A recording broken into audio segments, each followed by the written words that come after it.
জি, আমি সমগ্র ভারতবর্ষতে শ্রমিক, কৃষক, মেহনতি জনগণ ঐক্যবদ্ধভাবে কেন্দ্রীয় সরকারের জনবিরোধী আর্থিক নীতি, কৃষক নীতি, ছাত্র যুব বিরোধী নীতির বিরুদ্ধে জেল ভরো আন্দোলনের আমি আহ্বান জানাইছি।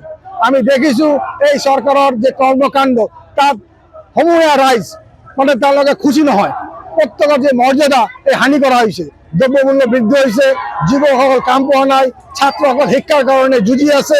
আমি দেখিছো শ্রমিকসকল তেওঁলোকৰ মজুরি পোৱা নাই, ন্যূনতম মজুরি আইনটো বনোৱাৰ পিছতে তেওঁলোকে লাগু নকৰে। আৰু আমি দেখিছো অঙ্গনবাদী, ৰন্ধন কৰ্মী, আশা এইবিলাক যে শ্রমিক আছে তেওঁলোকক যে মাননি দীর্ঘদিন থেকে বড়োৱাৰ যে প্ৰতিশ্ৰুতি চৰকাৰ দি আছিল এইবিলাক কাৰ্যকৰী কৰা নাই। আৰু সবতকৈ ডাঙৰ কথা আমাৰ দেশৰ যে সংবিধান, এই সংবিধানখন ৰক্ষা কৰিব লাগে। সংবিধান রক্ষা করে সংবিধানের জড়িয়ে যে শাসন প্রতিষ্ঠা করব লাগে এই সরকার করার কোনো চেষ্টা করা নাই। তার বিরুদ্ধে আজি আমি সমগ্র ভারতবর্ষের লগতে ধুবুৰী জিলাতে আমি এই আইন অমান্য কর্মসূচি আহ্বান জানাইছো।